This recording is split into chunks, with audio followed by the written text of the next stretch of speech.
What up, what up, what up, everybody? Welcome back to Today's the Day with Zack Andersen. Let's get into it. Hey, what's up, everybody? Welcome back to Today's the Day with Zack Andersen. What up, what up, what up? Welcome to Today's the Day. All right, what's up, everybody? Welcome to Today's the Day. Much love to everybody.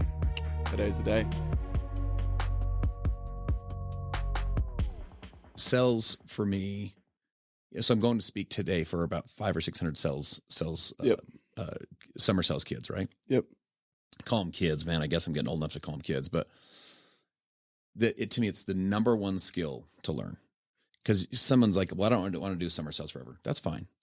I want to be a doctor. I want to be an attorney. I want to be a chiropractor. I want to be a land developer. I want to be a real estate agent. I want to be a mortgage broker. Yeah. Cool.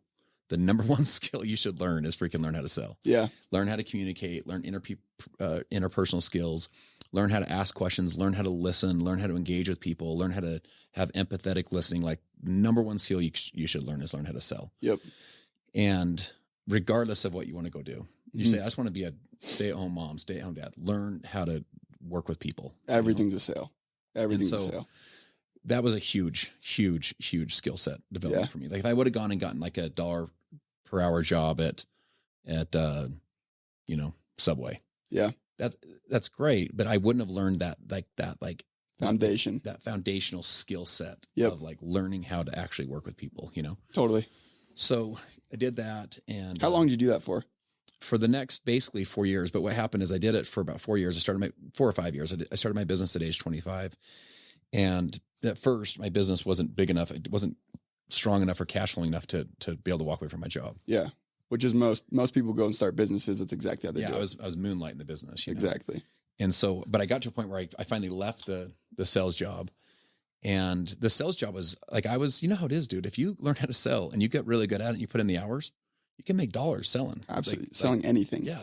I was like putting points on the board, Yep.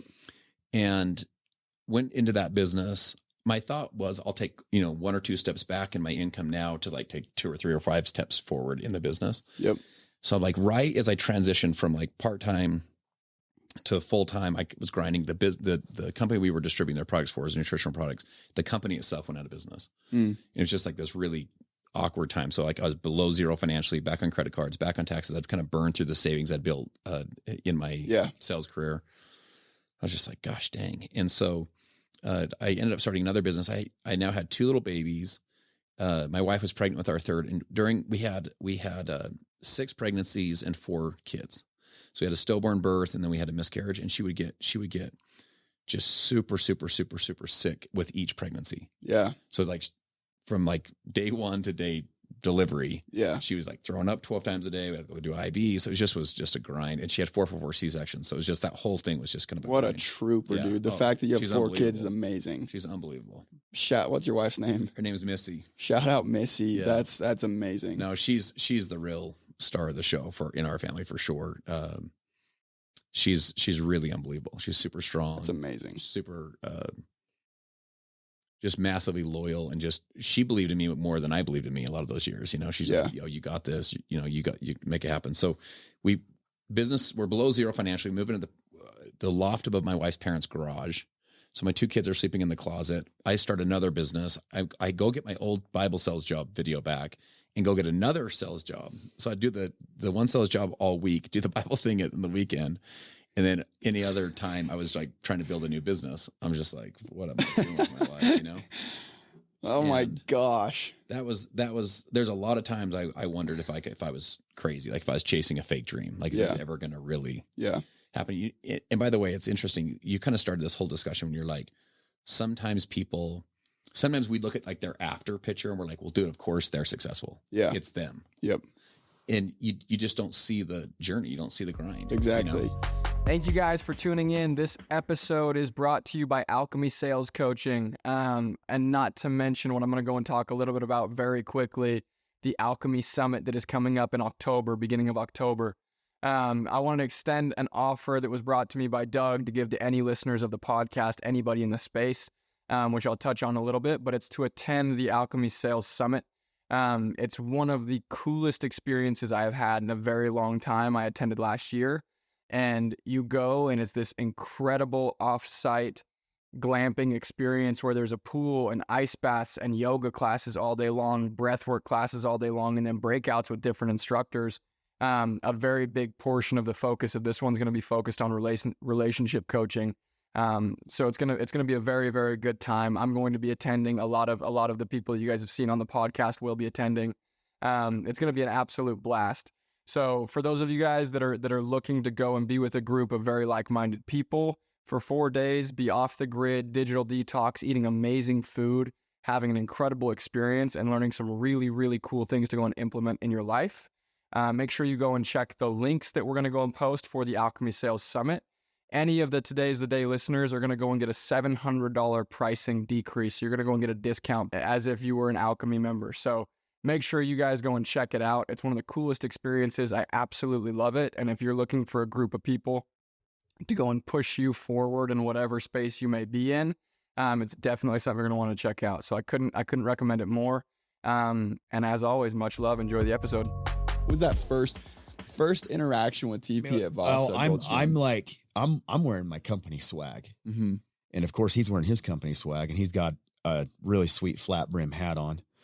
And, and TP trucker. And he's over there. He done some bench press, and I'm moving weights. He's like, "Hey, you sold for that company?" I'm like, "Yeah." And he's like, "Oh, okay." He's like, "Yeah, I own Apex." I'm like, "Oh, Apex, nice." I'm like, "You guys had a good year?" He's like, "Yeah, we had a really good year." I'm like, "Yeah, we actually beat you if I'm right." Yeah. And Todd came that competitive side. Todd's competitive. He doesn't like. And anyway, he's like, "Oh, how did you do?" And I'm like, "I did okay." And he's like, "Well, how did you do?" And I'm like, "I sold 330. He's like, "You did?" He's like, and anyway, we started going from there, and I didn't want to work with him for first. I thought he was just too like, bold. He was just really bold. Mm. You know, he was really bold, but he was so smooth that like put me on my sales guard, if you know what I'm saying. Oh, 100%. But at the same time, I knew there was something to him. I knew there was something in me. Is like, hey, you need to get to know him better. Yeah. And then how did you come around? Like, what made you come around to him? I was forced to come around. And, at the end of the day, business is hard. Yeah. And there was a lot of companies that year that had to make some really hard decisions, and people didn't get paid. Not just at the company, all the companies in the Valley, people weren't getting paid. Yeah. There was one company that paid their people what they felt like they were owed. There was only one company that I could find where I wasn't finding these stories. And guess what the name of that company was? Apex. Todd Peterson's company. Yep. And again, I'm not the smartest knife in the drawer because I'm from Sanpete County. South side. South part of it. But I want to know where I'm going to get paid, because I'd been so lucky that I'd always been paid before. Mm-hmm. I didn't realize I was lucky until I looked around. I'm like, well, wait a minute. People aren't getting paid. People aren't getting paid. Yeah. And so what a lot of guys don't understand, people in the industry, is Todd built a dynasty because of his integrity. Mm-hmm. People knew they could trust him. And I knew that. I knew he was really competitive, but that's okay. I was competitive. Yeah. But I knew he had integrity. And anyway, that's and I came over, and I was so put off by what happened in the industry. They wanted me to manage, and guess what? I didn't want to. I just wanted to sell. Mm-hmm. But I came over, and all of a sudden I had friends in the industry. Hey, I want to come over and work with you. Okay, well, and that turned into me running a team. Yeah. And all of a sudden that team turned into, a couple of roommates that wanted to run teams. Yeah. And now it's like, okay, so I guess I'm running a team, and I'm running, 4 offices as well. Yeah. And we went out, and we had a very good year. We had offices set new industry records, and guess the most important thing happened. We got paid. And from there, it was just game on. But coming back, going into sales, my manager at the time understood that I could do that. So I helped with some t-shirts for the office, right? Like you're wearing your Meraki hat right now. I do that type of stuff. Yep. He had some good looking stuff, trickled into another team, trickled to another team, trickled to a region. And then by the time that my second summer was coming around, I had done apparel and graphics for almost every region at Vivint at the time. And a huge shout out to Tyler Williams. So he was at Vivint at the time. kind of a good mentor in this space. He's in Sunrun now, Sunrun. And he let me do a whole brand overhaul with his brand he was running at the time, which was ALCHEMY. Mm-hmm. And that was their region name. And that was it, dude. I just started to do tons and tons. And then I got introduced to Kevin Swiss, Dave Jones, Doug Barnett at that time, Jake Larson at that time. Yep. And I'd sell during the summer, and then I would work part-time during the preseason, just doing prize locker stuff. Yeah. And I did that for 2 seasons. And then by that third year, midsummer, I get a call from Kevin Swiss saying, hey, dude, what would it take to come do creative full-time? Not really knowing what it was. He didn't throw around art director or creative director, any of that. He's just like, can you come full-time?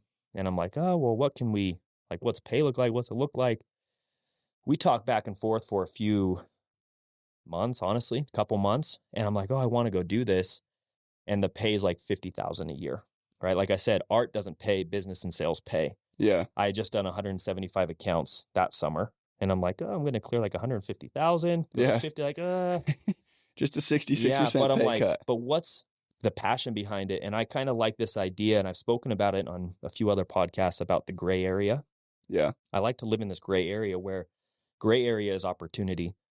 And there was this gray area where nobody was really bridging that gap well, from sales to, honestly, the best person doing it was Kevin Swiss at the time, but he's a one-man show, right? Yeah. It's like, bridge that gap there. What does that career look like if I double down for 10 years? That's more opportunistic and more unique than just being a sales guy for that time. Yeah. So I kind of made the risk, but at the same time, like, some people will retell this story and exaggerate it to make me sound cooler. Mm-hmm. But it's like, dude, he took a job, 50,000. He made 150,000 the year before, 80% pay cut. It's like, yeah, but also the back end hit in October. Yeah. And I started getting paid in October. So I kind of had like a buffer year. Yeah. Like if after a year it wasn't good, I just go back to selling, right? Yep. But in that year, I was introduced to people. I was introduced to companies, collaborations with Nike, with Sector 9. And we've done some amazing collaborations over there, Skull Candy, right? Mm-hmm. And we travel all over doing these photo shoots. We do amazing events for our sales organization. And there was this part of me where I kind of learned the tangibles and the intangibles and the pay, and then the pay beyond the paycheck. Yeah. And I was smart with my investments. I started to buy real estate really early. All my money from sales, I started to do real estate early. And I'm like, you know what? If I'm smart, my wife was working at the time. We didn't have any kids. Mm-hmm. So dual income's awesome. And so I'm like, if I'm smart, like, I feel like there can be progression here. Yeah. And it's a huge shout out to the leadership that I had at the time, a Doug Barnett, a Dave Jones, a Kevin Swiss. Like, they were willing to reward me as fast as I was willing to put in the work. Yeah. And I had made kind of mental goal early 20s. I would have been right when I came home from my mission. And I don't know who it was. I wish I could find the quote. This was before I was all in on Instagram and stuff. But there was this quote where it's like, do 80 hours of work a week for 10 years and you have 20 years of experience when everyone else has 10. Yep. And I'm like, light bulb hit, right? I'm going to do that. I will do 80 hours a week for the next 10 years. And by the time I'm 30, I'll have the experience of a 40-year-old, Mm-hmm. right? Now, given not every week is an 80-hour week, but anyone who knows me during that time knows that they could reach me at any time, and I'd work at any time. I'd respond to emails at any time. Mm-hmm. There was no on-off switch because I wanted to grab 20 years of experience in 10 years. Yeah. And those habits still trickle through today. It's not like I just throttled back. Like, yeah, exactly. But I'd rather spend a lot of more time with my kids and stuff now. Yep. So 80 hours, those weeks happen, right? But it's a burner, right? It's a grind. But did that for a time. Kevin and I partnered for a long time, 6 years there, and grew. Like you said, mentioned a creative director. We started to run everything for sales. We started to run everything for brand at Vivint. And then that last year started to really emphasize on helping Josh Crittenden in sales. And then again, I've always kind of bridged this gap between creative and brand, married those two. And that's where there was this happy fit with sales experience and the director of sales. Thank you guys so much for tuning in today. As always, it was a blast for me. I hope you got something out of this. If you got something out of this video of value, share this with a friend, and please go show your love. We're on all streaming platforms, including YouTube, Spotify, and Apple. Any ratings, comments, likes, shares, they go a very long way, and they make it so I can keep doing these things for you, and I would appreciate it greatly. So please go share with a friend. Until next time.